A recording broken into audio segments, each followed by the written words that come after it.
Okay, welcome back to Roll Mangging for our Call of Cthulhu session. Whew. It was probably our most intense and yet hilarious session so far. Yeah, get ready, because it was a barrel. It was a barrel of something. Alright, so we had Anthony Skinner was dead, of course. And so there was a lot of shit going on. And Alfred didn't really want much to do with Simon, so they kind of split. And so Alfred had a room booked at the Roosevelt Hotel under a fake name, whereas Neil, Mafume, and Charlie and Simon were all booked at the Algonquin Hotel. And so they didn't know where Alfred was, alright? Alright, and so I started off this session much like the last one, with nightmares. And so this was for everybody except for Ziggy, because he didn't have really character involved, and Simon, because he was not sleeping. And so Neil, Mafume, Charlie, Alfred all had the same nightmare. Basically involved them on a ship somewhere. And there was this event happening nearby of the sky pretty much splitting open with this black cloud spitting out tentacles or some shit like that, and poofs of some material were flying out of it and slamming into the water, and the sky was darkening, and there was like a great eye there, and it was very weird. So they all had their sanity losses and blah blah blah.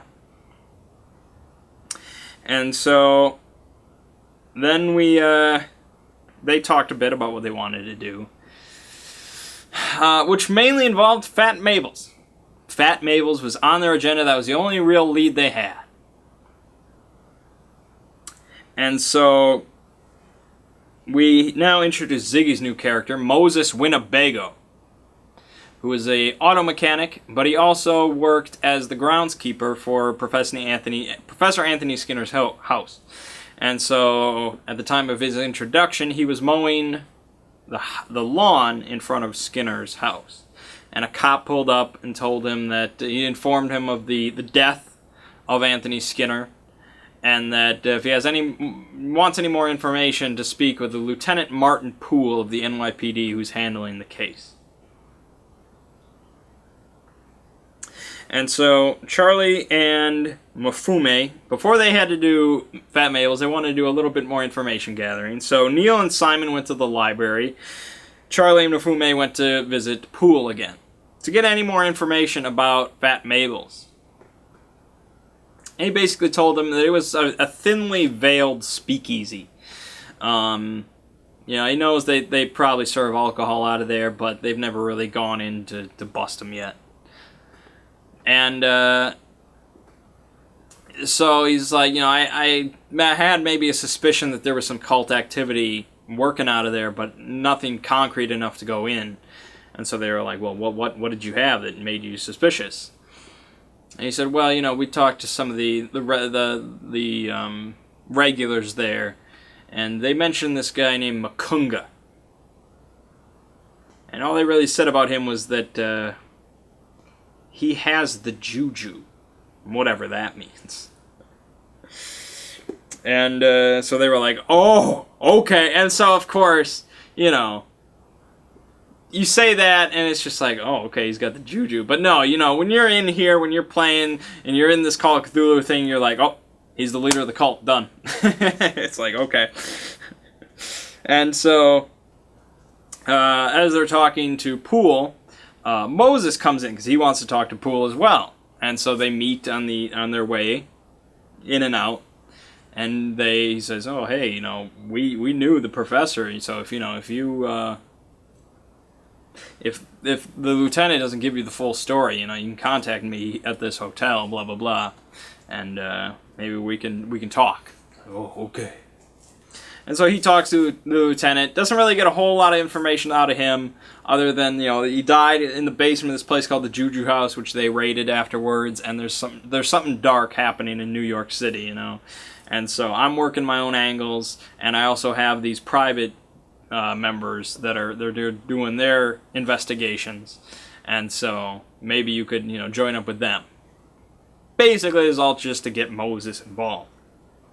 Okay, so Neil and Simon at the they go to the New York Public Library to research the Bloody Tongue, the cult of the Bloody Tongue. I feel like this is deja vu.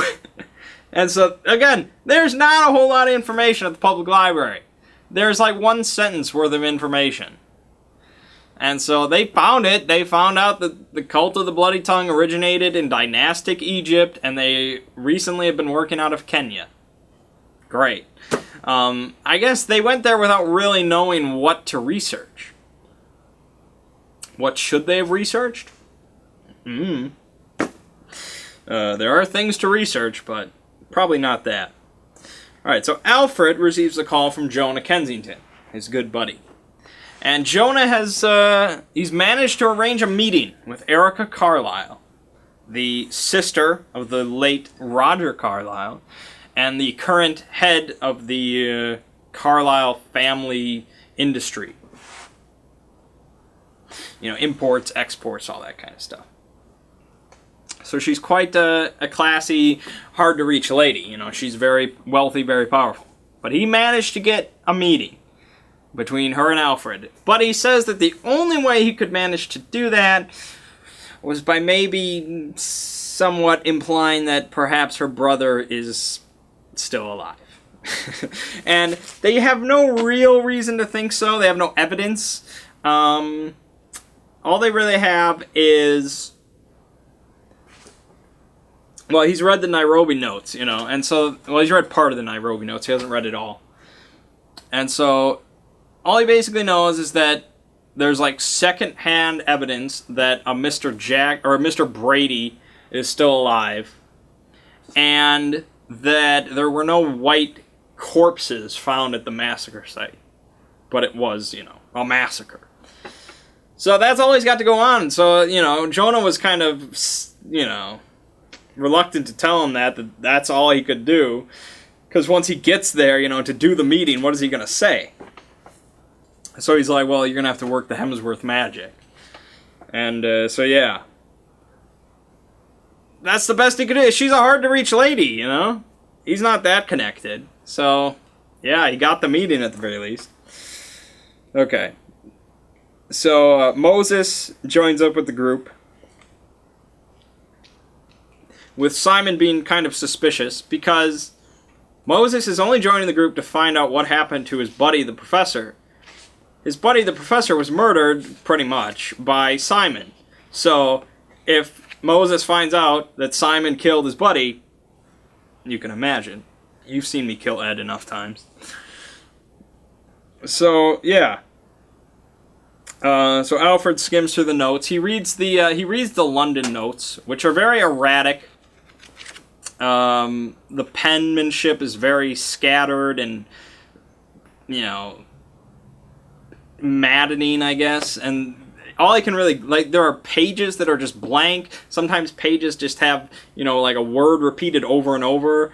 All work and no play makes, you get it. And so all I could get out of it was basically just quotes, snippets. There's the basic kind of insanity stuff like, let's all scream together, stuff like that. But there was some information tucked in there. Did he pick up on it? We shall see. But it was kind of stuff like Carlyle had dreams, the books are in Carlyle's safe, many faces but one form. There was information tucked in there. And so, yeah, he skimmed through that. He also skimmed through some of the Nairobi notes. He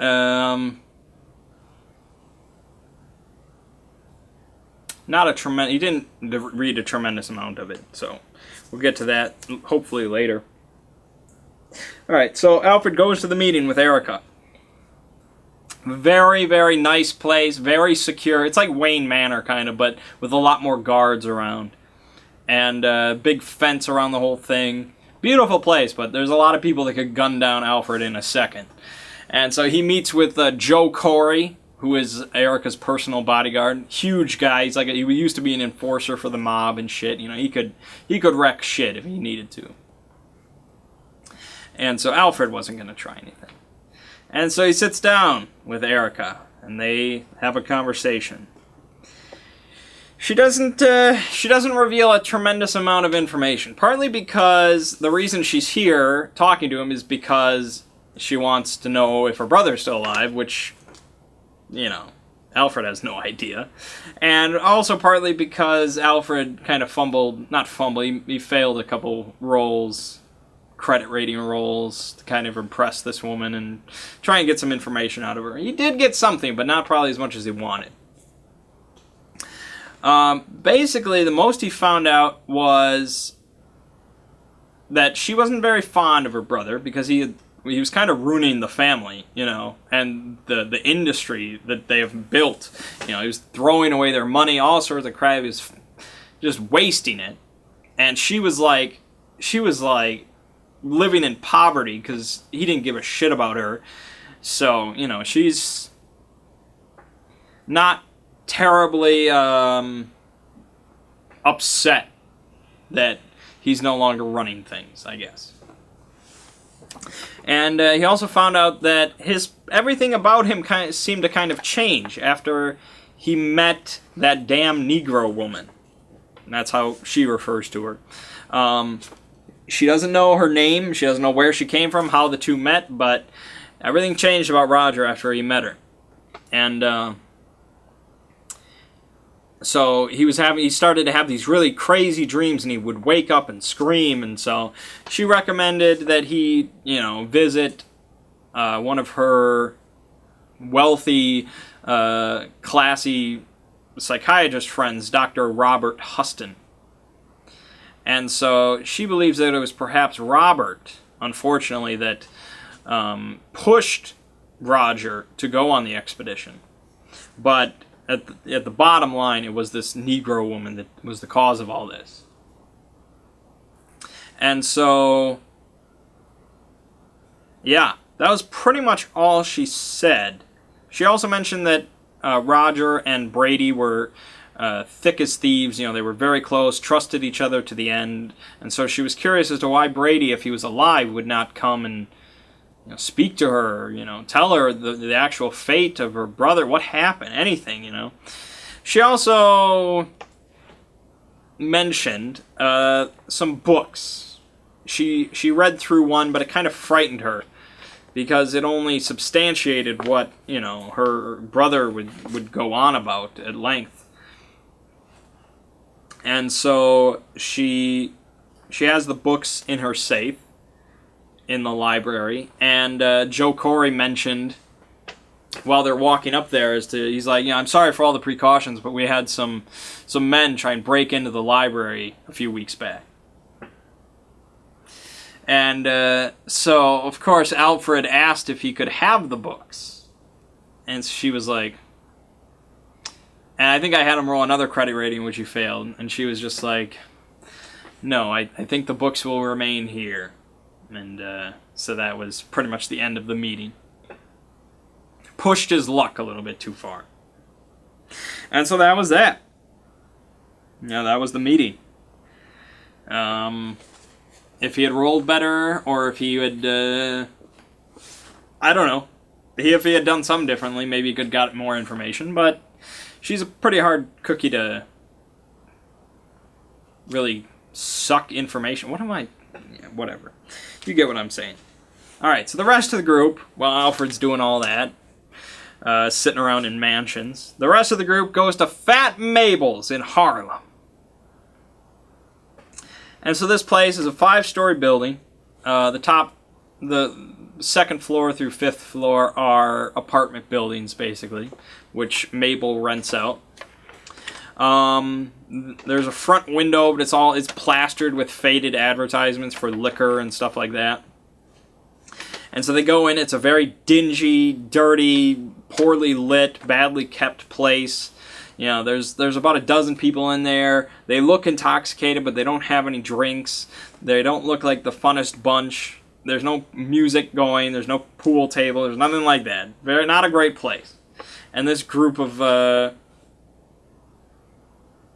4 guys, right? Yeah, it's a group of 4. Yes. Okay, yes. It's a group of 4 because Neil went to the hospital. He left them all and he went to check into a hospital because he was feeling real beat up. So it's only 4 of them at Fat Mabel's.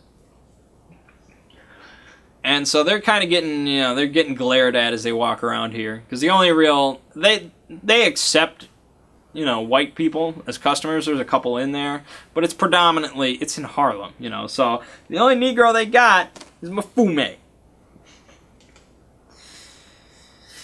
And so, yeah. And so they see there's some stairs going up. There's a door marked private, and there's a bar where there's a rather large, large black woman at the counter. And so,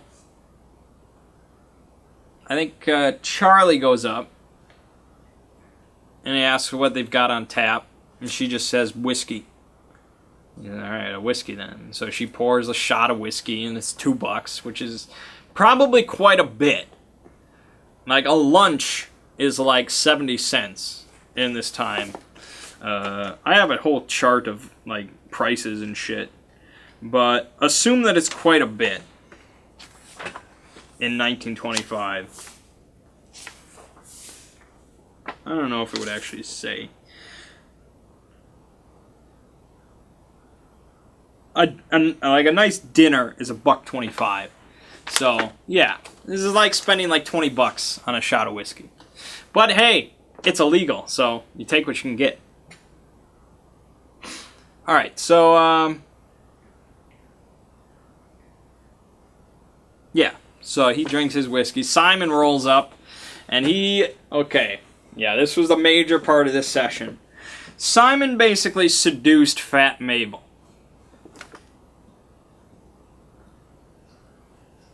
Like he's ordering whiskey and he's like winking at her and he's trying to just flirt with her. And so I have him roll his like appearance times 2 to see if he can seduce her, which is a pretty low roll, but because she's not really into white guys, nor does she really feel that into it. But she could be swayed by the right guy, and Simon was that right guy. He rolled like a 15 or something, and so. It was pretty much all business. She's like, I got a back room back there. It's all empty. I can't even explain how hideous this woman really was. Like, her name is Fat Mabel. Like, oh God.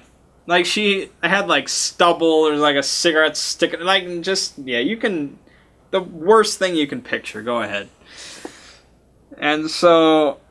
Simon's just like chugging that whiskey, man. He's buying all these shots, and he's never drank before in his life. He's just taking one for the team. We're laughing our asses off through this whole thing. Charlie and Mfume go upstairs, and Mfume talks to one of the residents there, like knocks on the door, and it's an old black guy. And so Mfume's talking to him, and he's like, is there anything weird happen in the last few months or anything like that? Any groups of people come into this place? He's like, nothing really strange. Apparently a group of Kenyans moved in recently, but I don't ask questions or anything. Like, aha! Kenyans! Everybody from Kenya is evil! I think that's going to be the predominating thought. I'm just going to have random Kenyans show up occasionally. God forbid if they actually go to Kenya, which I think they will. They're not going to trust anybody. Oh, Kenyan! Okay. Alright, so... Simon basically agrees to go with Fat Mabel. And so she, like, clears out the bar, tells everybody last call, get out of here, blah, blah, blah. And she leads... Simon into the back through the private door into like a meeting room. It's like an oval table with a bunch of chairs, and she just like lays back on the table. And he does the nasty. And he lost sanity, believe me. Oh, God. Again, laughing our asses off through this whole thing, because it's like, oh, God. Because they had like a little sketch of her face, and it's just like, ah.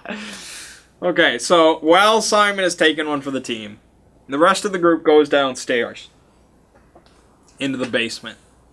They find just a bunch of crates, like a bunch of mostly empty crates with like logos and the names of like whiskey distributors and stuff like that stenciled on there and stuff like that. They find one box that has a bunch of the Bloody Tongue headdresses on there. So that's a huge clue. They already know something's here. Like it's not like, aha, you know. But you know, there it is. That's evidence, I guess. And they find like a faded painted circle on the floor of the basement. Not one of them know anything about a cult. None of them. Maybe somebody put a few points into it, but nobody was like, well, I'm an occultist, let me check out this symbol. It's been painted on the ground. Because that's what an occultist would do. So, yeah. They just, okay, it's a symbol on the ground. They also found, in the corner, there's a large crate on its side. And it was notable, you know, because this was like the biggest crate. It was like right up against the wall. And so they like lifted it up, and this like hot flash of air rushes out at them, and behind, the bottom of the crate, which is against the wall, has been like broken in, and there's like a passage leading down. Oh. And so as they're looking at this, this would be Charlie, Moses, and Mafume. They hear footsteps upstairs. Oh. And so they're debating heavily on like, do we jump these guys? What do we do? Do we go down? What do we happen? What happens? And so they kind of wait in hiding, you know, to see how many of them there are. If there's enough of them, they'll jump them. But otherwise, just let's not get caught. And so they just wait there. You know, tension is building as the footsteps grow louder and closer. And eventually they all came into view. And there's 5 of them. 5 of them armed with prangas. And so, yeah, a bit too much for them. So they just kind of stood still. Don't move. And the cultists all went to the crate. They tied a rope onto it.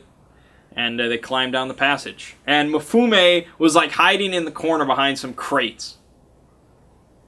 And so I'm just picturing this black guy, like up against the wall like this. And his face just blending in or something like that. And so he rolled his hide, and I don't know if he rolled a crit or he rolled like a 5 or something like that. He rolled very well. So they didn't see him at all. He was just perfect. And so they're just like, you know, once they all leave, like, oh shit, man, that's too much for us, you know. They're all armed to the teeth. Like, they all have shotguns and rifles and 45s and shit like that, but it doesn't matter, does it? Because you can still get your asses handed. This is why some Call of Cthulhu keepers, DMs, whatever, I think they might be really critical. Like, no, you don't have a gun. Why would you have a gun? It's impossible. It's ridiculous. No, you wouldn't have a gun. You don't have any. You're not licensed, blah, blah, blah. I'm like, go ahead, man. As long as you're not packing, like, RPGs or, you know, shit, you have a bunch of packs of dynamite or something. Yeah, you guys can all have, like, a rifle and a pistol. Go ahead. What is it going to do? Because what is it going to do? They're scared to go up against these 5 cultists, even though they all have machetes. These guys have, you know, pump actions and shit. It's like, yeah, be scared. Alright, so, Simon basically, like, drinks himself into unconscious. Like, he drinks, like, a whole bottle of whiskey. not the whole bottle, probably like half of a bottle of whiskey, but he's never drank before in his life, and he's like this little scrawny guy. And so, yeah, he drinks himself to unconsciousness. And Mabel has her way with him again. And so they go back upstairs, and they're like, we got to get Simon. You know, we can't just leave him here. You could die. This is bad. So how do we do this? You know, because they know that he's behind there. And so they're like, let's just burst in, grab him, get out of there. And so, yeah, they kick the door in. They take sanity losses for what they see there. Because... and Moses runs up to her. He tries to push her off of him. This big naked black woman. And so she's big, man. She's fat Mabel. And so he rolls. You know, I actually used the resistance table, I think, for like the first time ever. So it was like his strength versus her size. He failed, so it was just like, ugh! His hands just sinking into her flabby flesh. And she's like, nuh-uh! And she backhands the fuck out of him. She does like 5 damage, just wham! Like, you're going to the hospital, man. So, boom! And everybody was just like, 5 damage? And it's like, it's not even that crazy. Like, she has a damage bonus of 1d4, but so does Moses, and so does Neil. You know, it's not that crazy. Again, she's a big lady. And so, damage for a fist is 1d3 plus your damage bonus. So, 1d3 plus 1d4. And so, yeah, you could do up to 7 damage with a punch. It's crazy. And so, if you kick somebody, you could do like 10 damage. It's crazy. You could kill somebody with a kick to the head. It's awesome. Alright, so he pulls out his knife, and he's going to gut this bitch. He is literally going to kill her right here and now. I was like, holy shit. He misses amazingly. And so Charlie runs in, and he pulls out his .45, and he's like, get off my friend. Get off! And so she's like, you know, she's feisty, but it's a gun, you know, so, okay. So she gets off, they grab Simon, he like throws up as they grab him because he's so drunk, and they drag him out of there and throw him in the car and get out of there. And so Moses wants to go to the hospital because he took a big hit, and so he wants to get stitched up. So they drive to New York Public Hospital, which is where Neil is. They're like, oh, we'll go there, you get stitched up, we'll say hi to Neil, blah, blah, blah. Problem being, well, Moses does get stitched up, but they go up to Neil's room, and he's not there. And so they rush to the window, they look out, they look down, and they see a car, like, squealing away out of the alley and onto the street. And while Simon was in the car, he had just a brief moment of consciousness. And he, like, looked over, and he sees some men hauling something into a vehicle. And then he fell back, like, unconscious. And so what happened was Neil was in the hospital, and I'm like, all right, yeah, they patched you up. And they patched him up. And while he's sleeping, I'm like, all right, roll a listen. And this was really, I guess this was kind of mean, but not really. But he failed his listen, and I'm just like, all right, good to know. And so he got abducted. And so it's like, well, man, one roll determines whether you live or die. Kind of, but it's also your decisions that determine whether you live or die. Him making the decision to go to the hospital on his own and sleeping there overnight, that was the decision that decided whether he lived or died. The role was me giving him a last chance. So he gets abducted. They know he just got abducted, so they don't get to the car quick enough to really chase after them. Maybe they could chase after them if they were like Sherlock and this was London, you know? Like, where they just knew the streets completely in and out. Maybe they could do it. But So Charlie's at the wheel. He's never been to New York City before. It's not happening. So they go back inside. Moses finishes his stitches. They call the cops and tell him, our friend was abducted from a hospital room. And, I know you're thinking, how does that work? How do you kidnap somebody from a hospital room logistically? Like, who cares? Who cares? I get to do that stuff. I'm DMing, bitch. If I want him kidnapped right there, I can do it. I don't know. The cult is very good at what they do. Maybe everybody at the hospital works for the cult. I don't know. You don't know. So be it. And so, they're like, get Lieutenant Martin Poole on the line now! And so they try calling him, and then they're like, they tell the other cop, they're like, I think they're going to Fat Mabel's in Harlem. I think there's some cult activity. I think this is all related. Shit's gonna go down there. We gotta get over there. He's like, all right, we'll send some squad cars over there, and like we'll go with you. And so they get in their car and they lead a couple squad cars over to Fat Mabel's.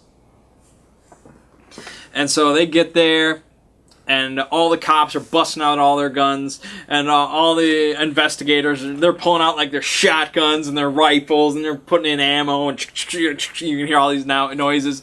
And the cop looks over and he's like, are you guys licensed for those guns?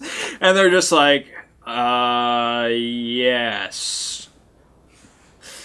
And they're all trying to like make their arguments. Well, I'm a private. I used to be a soldier, so I was like, yeah, I was just fucking with you. I mean, the cop's probably not fucking with you, but I am. So yeah, it's whatever. So he's like, well, you guys stay out here. You let the NYPD go in here and clear this out. I can't put civilians at unnecessary danger. And so they're like, all right, go ahead. And I was like, wow, okay. I expected there to be more resistance than that, but sure. And so the cops go in, and Moses is like, let's go in right after them. And so eventually Charlie talked him down to basically saying, we'll go in after a minute, 60 seconds. And I'm like... And so 60 seconds go by, they don't hear anything. They go in, they go down to the basement, and they see basically the 4 cops standing around the open crate with the passage leading down. And so, again, they were like, I thought we told you to stay outside. And I'm like, well, we know shit's dangerous down here, so, we want to give you all the chances, all the help you can get. We can't involve ordinary citizens in this. And Charlie's like, we ain't ordinary citizens. And I'm like, hell no you ain't. And so he rolled something. He rolled a persuade, yeah, and he succeeded. So I'm like, all right, fine. We're going to go down first, and you give us like a minute and a half. And then if you don't hear from us, you come back down and help us out. And they're like, all right. So they go down. Minute and a half goes by. They hear nothing. So they start going down the rope.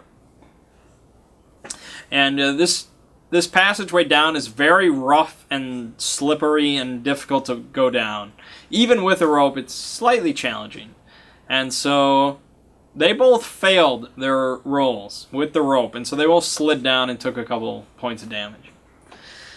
And as they're sliding down, they hear...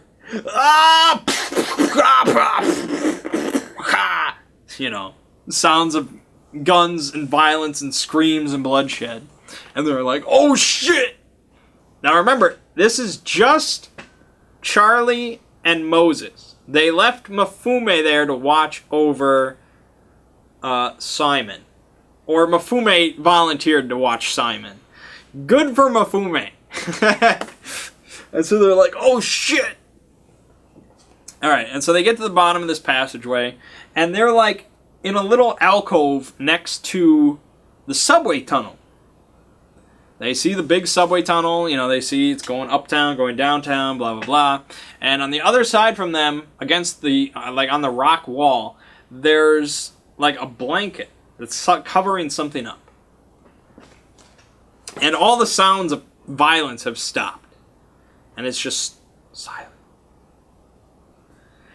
And so they're like, we got to get in there. We got to do this. We got to do this, Moses. And you're like, all right. And so they walk across the subway tracks. And this is something I felt so freaking terrible about. I really shouldn't. And now that I'm telling you, I'm like, I don't feel that bad. Like, I'm growing accustomed to killing these people off. And that's probably bad, but it's kind of fun. And so, as they're walking across the subway tracks, I have them both roll a luck. Charlie succeeds, and he's walking in front of Moses. And I'm like, and Moses fails his luck. And so I'm like, Charlie, as you're stepping across the subway tracks, you notice and you recall that one of the tracks is the electrical rail. And so you gingerly step over it. Moses does not realize this and steps directly on it. Moses took 7 points of damage as the electricity just rocked his entire body, and he cannot get off on his own. He will be glued to that until he just dies. 1d10 every round. Like, holy shit. I was like, oh my god. That's a freaking... Man. Holy shit. Okay. And so he took 7 points of damage. It's just... And so Charlie whips around, and he realizes this, and I'm like, alright, you see him just kind of stuck there shaking in pain. And so Charlie dives at him and, tackles him. And so I'm like, alright, roll another luck. Because he's like, I have no regard to my own safety. I dive at him. And I'm like, alright, roll luck. He fails. So he gets electrocuted as well. He gets him off the rail, but he takes damage. I didn't do any more damage to Moses because I was like, that would be too cruel for me. That, if he fumbled something for the roll or something happened really bad, I don't know. Then I guess I would have had to kill Moses. There's very little chance of him surviving. But no, he failed his luck roll, so Charlie took 6 points of damage. So that's huge, man. Holy shit. And so they're just smoldering there for a moment. And you can assume from behind that blanket the cultists sitting there, and they just hear, ah! They're just laughing their asses off or something. Okay, so they finally get back up and they're like, we gotta do this, man. We gotta do this. And so they pry open the board, pull the blanket aside, and they go in. And so they just see a freaking massacre. There was a bloodbath here. There was a firefight! There was actually half of a firefight. It was 5 cultists, 4 cops.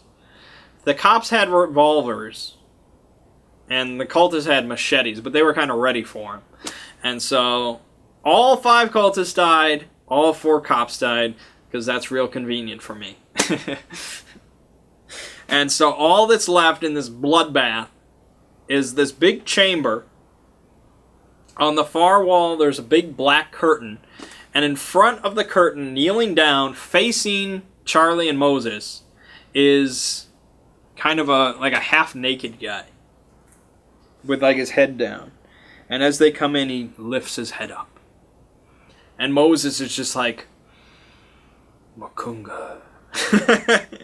And I'm like, alright, sure. I don't remember where he heard the name Makunga. I honestly don't think he did. He's like, yeah, I heard it. I don't think... The only person that mentioned Makunga was Lieutenant Martin Poole speaking to Charlie and Mafume. So I guess they could have mentioned it to Moses, but I don't recall. Maybe they did. I don't know. It doesn't matter. It was Makunga. And so he just smiles. And so he shoots out his hand at Charlie. And he fired a mind blast. And it hit Charlie. And so mind blast hits, you lose 5 sanity points, and you go temporarily insane immediately. And so Charlie gets hit, and he's just like, oh! And he just falls to the ground, like that. He's just gibbering. And so Moses is just like, oh! And he pulls out his shotgun, he's like, and I'm like, alright, let me look at Makunga's stats. This is interesting. So, okay, Makunga, blah, blah, blah, dodge, 85%. Holy shit! And so Makunga just dodges. He's like, phew. I don't know how it works. It's Neo. I may have to look up custom firearm dodge rules, but I know there's rules for point-blank shots. There's rules for multiple hits that you can do.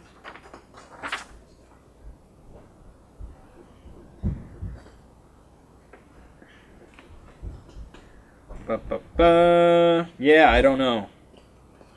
So yeah, you know, if you have 99 dodge, then whatever. And so Makunga dodges it, and he fires another spell at Moses. I think it was like the Dread Curse of Azathoth, which sounds really badass. It would have like drained his power score, and so just left him as just a quivering child, man-child. Would have been awesome. In hindsight, I should have picked cooler spells. I should have picked Shriveling. Would have just, like, if he hit, like, his arm, it would have just, like, shriveled and melted off. It would have been amazing. But hindsight is 2020. And so Moses is like, no, man. And he goes, right up to Makunga. Like, point blank. And I think he missed.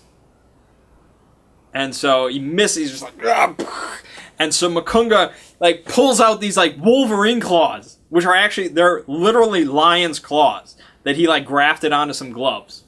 It's, like, badass. Like, when I said it was, like, he pulls out these, like, Wolverine claws, and I'm like, man, this sounds like bad fan fiction. But I'm serious. He pulls out these claws, and he, like, stabs them into Moses. He did 8 damage to Moses. Like, he crit, basically. And so Moses just, and just, you know, guts just spilling out all over the place right onto Makunga. Makunga doesn't give a shit and just, yeah, holy shit. You know, 2 guys went up against the high priest of the cult of the bloody tongue. What did you expect? And so he's just like, and so Charlie's just like, I shouldn't really have let Charlie react at this point because he was temporarily insane. But I was like, I won't be that cruel, you know. Let him get away to send a message, you know. And so Charlie just gets up and he just runs, man. He sprints all the way out of Fat Mabel's, gets in the car and just drives, man. And so he took a sanity loss because he left because he still had a chance to save Moses. Moses was at -1. If he gets right next to him immediately, passes a first aid, he can, like, stabilize him. It's not very realistic, but I'd allow it. And so he didn't do that, so Moses died, and he left Neil there, because they were supposed to go there to save Neil, and he just left Neil. And so he took a sanity loss, and I'm like, alright, Moses, you're dead. Neil, you're dead. That's it. And so Charlie's just like, and so Mifume's like, what happened? What's going on? And so they drive off. And they go back to, hold on.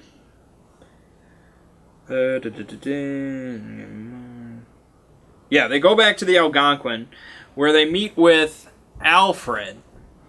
And Alfred had found their hotel by basically calling all the local hotels that accepted blacks and asking for a Charlie Chalk. And so he found them at the Algonquin. He was there, they arrive, and he's like, what happened? What's going on? And so Charlie is just like, he's like out of breath, and he's just panting and raving and shit. And he's telling him all this sort of stuff. And Mifume goes to check on Simon. Simon wakes up, goes in naked.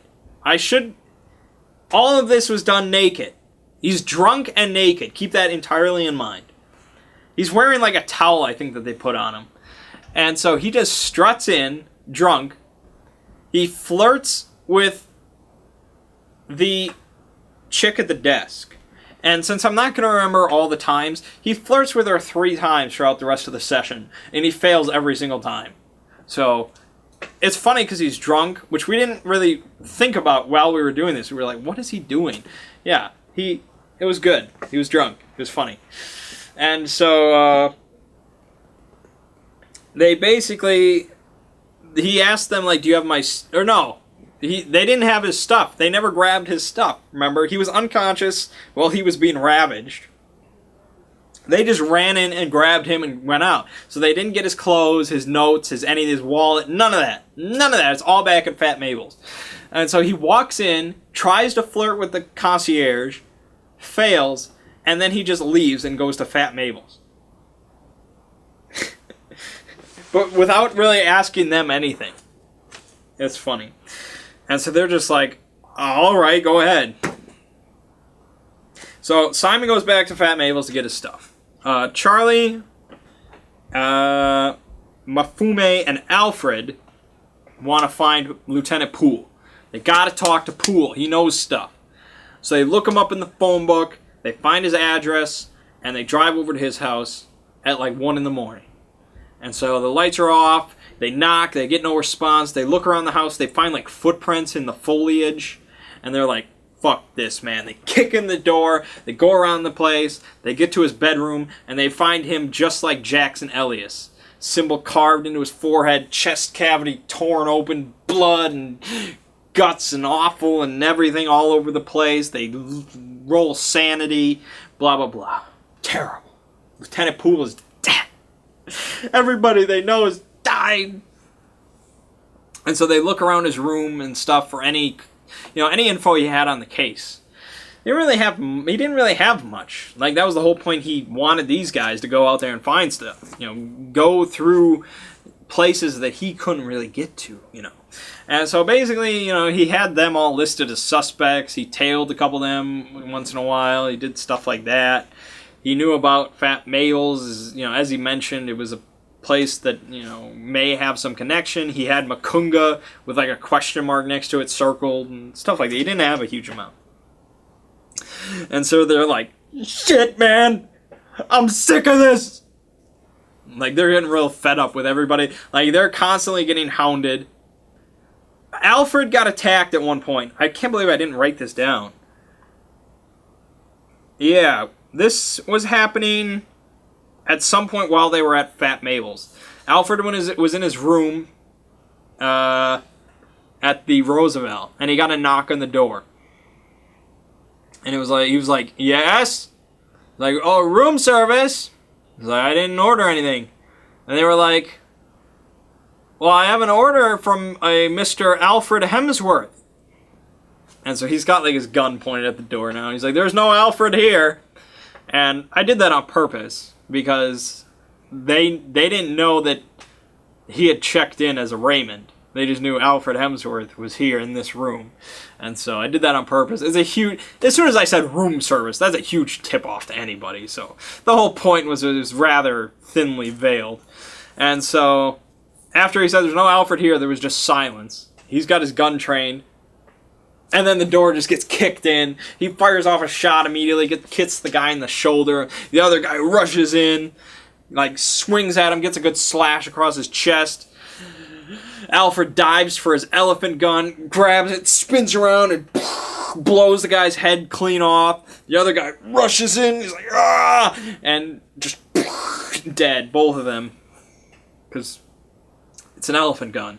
But pretty much alerted everybody in the hotel and the neighborhood. They all know what happened. And so hotel security runs in, he explains it, they call the cops, blah, blah, blah, blah, blah. He goes to the hospital, gets patched up. Okay, that's what I missed. Sorry. Alright, so, yeah, they're real sick of this. They've been getting attacked, shit is going down, people are dead, more people are dying or missing or terrible, and God, and we're sick of this. Sick of this. And so they meet back up at the Algonquin. They get all geared up. You can picture like a montage from an action movie where they're all putting on their vests and putting in shells in their shotguns and putting on their boots and putting paint on, all sorts of shit. You can picture the montage. And they meet up with Simon again, who's got his clothes on. And they're like, let's do this. And so they go back to Fat Mabel's for the final time. They go in there, and it's real quiet. But as they approach the basement stairs, they hear boom, boom, boom, boom, boom, boom, boom, boom, boom, boom, boom, boom, boom. They hear drums in the deep. Boom, boom, boom, boom, boom. Makes it real ominous, I like it.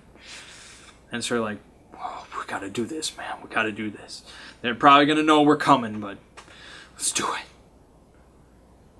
And so they climb down the rope. Mafume slips and falls, but it's okay. You know, Charlie points out where the electrical rail is, so none of them step on it. And they get to the blanket. They tear it off. Charlie pokes his head in. He sees 2 cultists in there, banging on the drums. Boom, boom, boom, boom, boom, boom, boom. And between the 2 of them, in front of the curtain, is Makunga, staring directly at Charlie. And so he's just like, fuck it, guys. And they all burst in, and Alfred fires off with his elephant gun. He's like, cover your ears!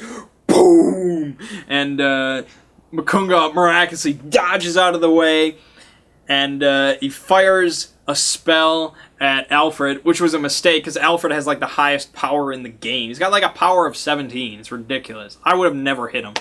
And so he like fires off a spell, but it doesn't work. And so the cultists are, running in, and Makunga takes out his lion claw, and he's gonna stab at Alfred. He critically fumbles, rolls like 100. So, like, the claw gets stuck in the wall, and he's like, ugh! And so Charlie turns, and he's like pulling his revolver out and bringing it over to his head. And so as the last thing, Makunga knows he's pretty fucked right now. So he yells out, "Avenge me, Nyarlathotep!" And everybody was like, oh. And so then Charlie fires. He rolls like a 1. He rolls a crit. And I'm just like, yeah, good job. And so just avenge that. And so when he yells out, "Avenge me, Nyarlathotep," the campaign says the god has a 1% chance of answering this call. And I'm like, all right, I'm gonna roll this thing out in public, and if he rolls a 1, you guys are completely fucked. My campaign is fucked. So I rolled like a 72, so it was no big deal. Makunga's fucked. Yeah. And so they just they dealt with the other cultist very easy. I think he fired his elephant gun again and just... And the other cultist was like, "I will serve a higher purpose!" And he jumps behind the curtain. He gets like clipped in the leg by Simon's shotgun, but he jumps behind the curtain, and all they hear from behind the curtain, like, they see like the curtain like shaking, and they hear, "Ah!" and horrible like munching sounds. And they're like, fuck that, man. We ain't going behind there. And so they're victorious. Amazing. None of them died in that encounter. That elephant gun is so cheese. If he ever critically fumbles with that thing again, I think I have to have it explode or something. Just boom, right in his face. Yeah. Alright, so they search the room, they search Makunga. They find he has like this wooden scepter that's covered in like Egyptian hieroglyphs, and it has like an inverted ankh on it. And so I think they grab that. They find a book, which Simon just pockets immediately, titled Africa's Dark Sects. S-E-C-T-S, but it, anybody that's ever played this campaign in the history of ever has laughed about that, because it's sex. And it's funny for this campaign because Simon took that book and he had his own African dark sex, so it's funny. It was very funny. And so he pockets that without really looking at it. And then the last thing they find on the wall is a mask, like an African tribal mask, just hanging there. And so Charlie grabs it and he's like, huh. And this whole time I'm just like, he's like, huh, well, what's it look like? And he's like, well, it's made out of some type of wood, but you've never really seen this kind of wood before. And as you're examining it, it doesn't appear to have any, like, ties or handles or straps or anything like that, but it's clearly been worn many times. And he's like, huh.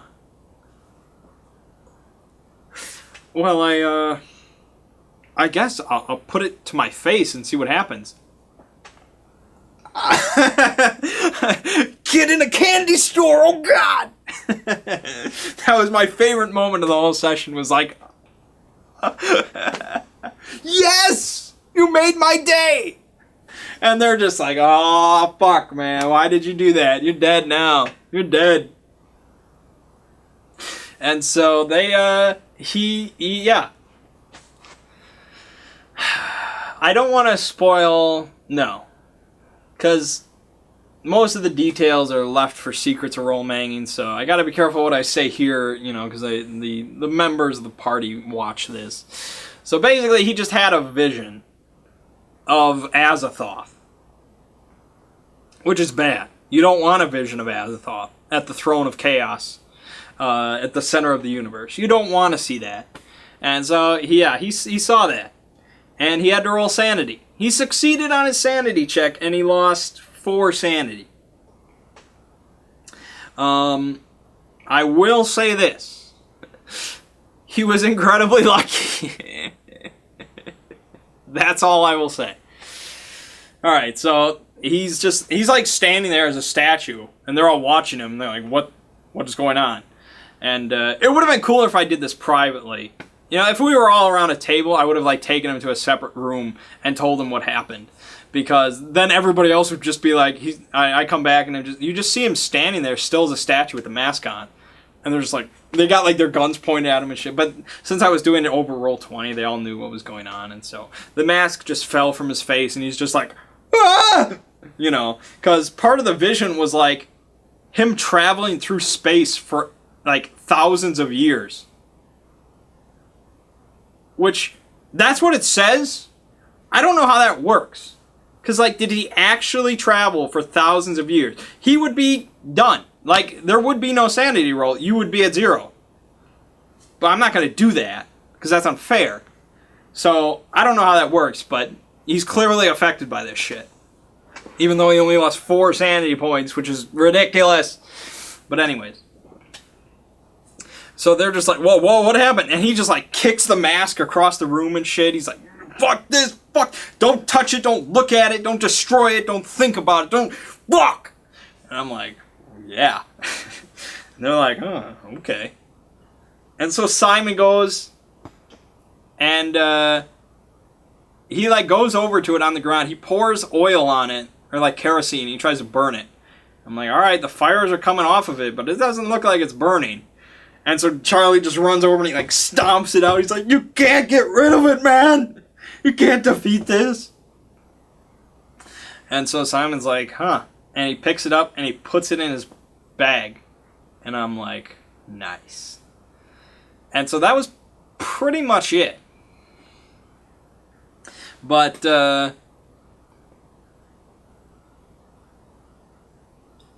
yeah. So then as they're kind of sitting there talking, I'm like, okay, Simon, you hear a whisper in your head, and it just says, put it on. Put it on. Which isn't actually part of the item as written, but I thought it was cool. I like whispers, as you may have noticed. I think it's cool. And so he resisted the urge to put it on.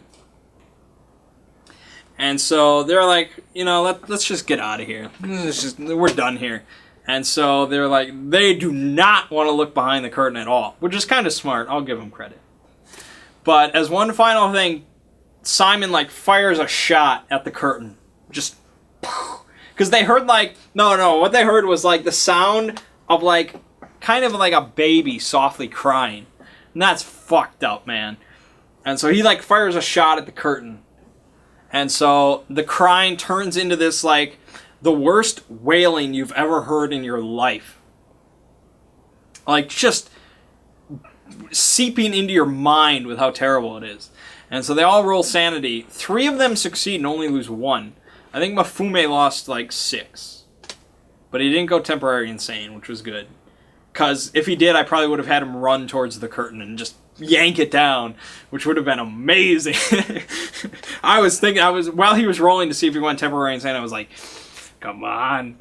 But no. So they booked it out of there. Just fuck it. Alright, so they return to the Algonquin, they return to their room, and as soon as the door is closed, Charlie just pulls out his gun and points it right at Simon, and I'm like, holy shit. And he's like, get that mask out of your bag. Because he doesn't trust Simon an inch. Nobody here trusts Simon. Come on. And so Simon pulls the mask out, he puts it in the corner, he's like, there, now, we'll all know if anybody touches it. And Charlie's like, good enough for me. He puts his gun away and he just like collapses. He falls asleep right on the bed. And Alfred's like, I'm gonna get my own room. You guys will be fine. And so he just leaves. I'm like, all right, good. And so it's just Mifune and Simon that are on watch to see if anything bad happens. Something bad is about to happen. Simon almost immediately goes for the mask. And I'm like, oh, he's gonna put it on? All right, sweet. He takes the mask, and he's like, I put it on Charlie's face. And I'm like,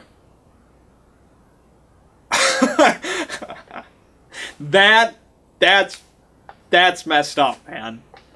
Holy shit. You should lose sanity just for doing that.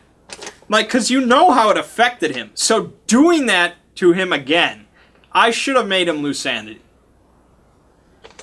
But, so Mifune doesn't stop him. He doesn't stop him, so I'm just like, okay. It's on his face. And so Charlie's body just, like, rocketed up off the bed into just, like, a statue position. And it congealed to his face again, and he had another vision. This time, he was on, like, a giant chessboard. And a chariot rode in through the sky, led by like flaming horses or some shit, and it flew right up to him. And there was like an older man with like a great beard, like picture kind of Poseidon, I guess. And he extended his hand to Charlie, and so Charlie got on, and the man turned to him as they flew into this dark abyss. And he looks at him and he says, "Who are you, and why have you come here?" And so Charlie's just like, "Charlie Chuck, Private Eye." He's like, "Are you a worshiper of the outer gods?" And Charlie's like, "I'm, open about most things. What are the outer gods?" And he says, the outer gods are the most powerful, entities in all of the universes. I am Nodens, Lord of the Great Abyss. You may ask me one question.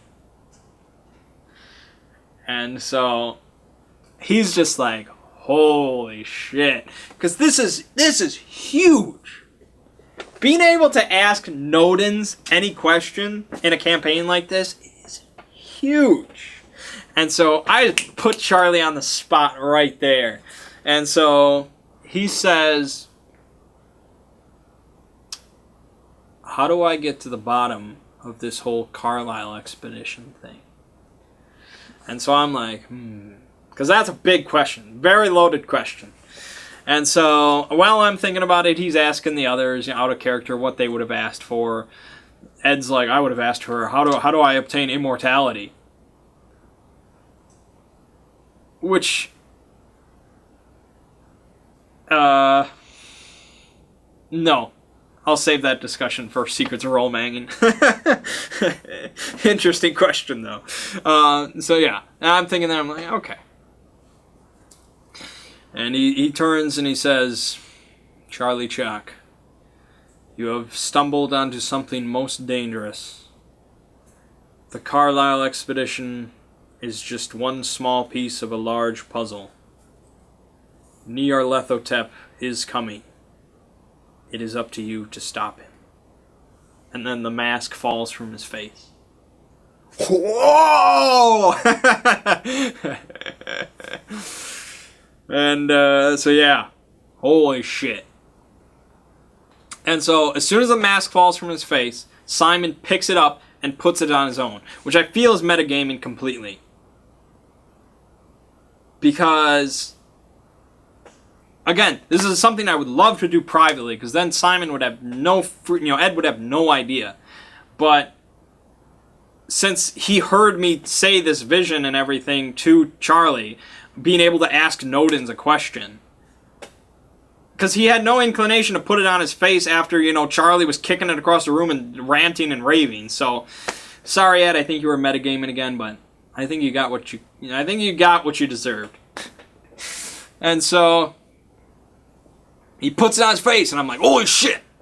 And so Charlie's like, oh, Mafume, what happened? And Mafume's like, oh, Simon took the mask and he put it on your face. And so Charlie's just like, right to the back of the head. And Simon's dead. The mask fell from his face and he never got his vision. And that was the end of 3 characters in this session. 3. That was the biggest death toll so far. Yeah, Simon, you push buttons for too long, that's what's going to happen. Now, again, he was drunk, which makes it all kind of funny, but that doesn't excuse everything. There are still consequences when you're drunk. And so, of course, the cops show up. Alfred has nothing to do with this. Just, okay, shots fired. I'm pretty sure I know what's going on over there. And so the cops show up. They arrest Charlie and Mafume. Actually, I think Charlie, calls the cops or something. I don't know. But, yeah, they go willingly. They get arrested. And everything is confiscated. They're asked about this African mask. And Charlie's like, oh, that was a present from my friend Mafume. And so they're just like, okay. He's a Negro. Sure, they're all from Africa. And, okay. And so, yeah, they both roll credit ratings to see, if they can talk their way out of this. It was getting late, so we didn't roleplay tremendously. But they failed their credit ratings, and so they both got 30 days in prison for just being involved in the altercation, because Charlie's, all kind of roughed up, but they found no, weapons at the scene, except for Charlie's gun. And so they have no idea how Charlie attacked, or no, how Simon attacked Charlie. And even then, he murdered the guy by shooting him in the back of the head. It was all very strange, and I was just like, all right, 30 days. And so Alfred poked his head by the room while the cops were checking it out. He's like, oh, is everything okay? He's like, oh, we got the guys. Just a routine murder, blah, blah, blah. Drunken murder. And he's like, oh, okay. And he went back to bed. And that's where we ended. So, to recap, Simon dead, Moses dead, Neil dead, Charlie arrested, Mafume arrested, Alfred sleeping in his hotel room. Holy shit.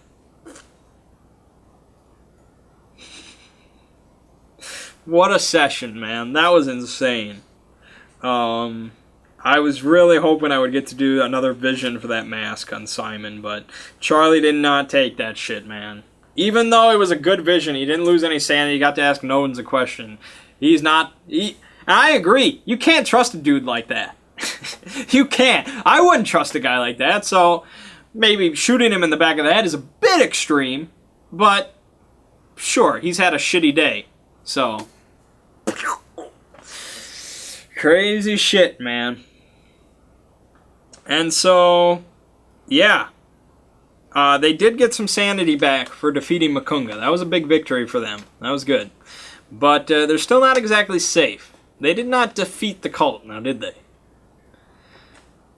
It's kind of like you cut off one head, 2 heads grow back, So, we're going to see how long they remain in New York, but they may not see the last of the cult of the Bloody Tongue. So, Alfred is really kind of the key member of this group now.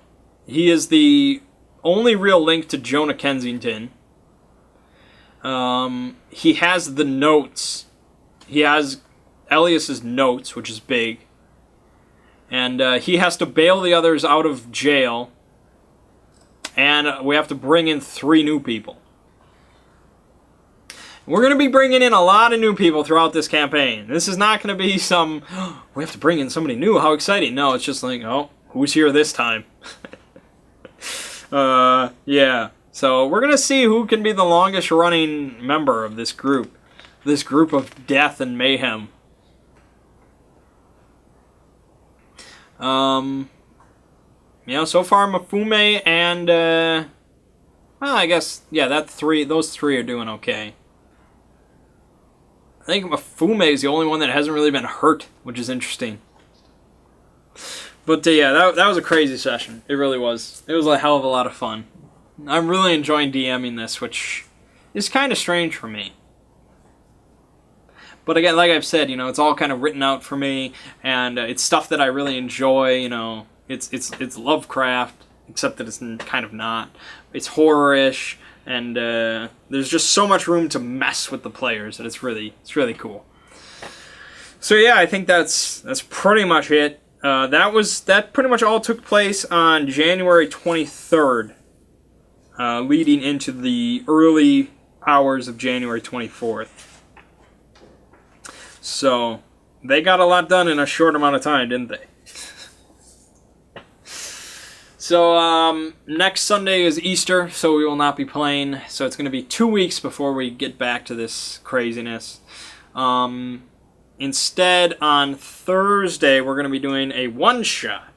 Ren is going to do a Call of Cthulhu one-shot, so I finally get to play! Yeah!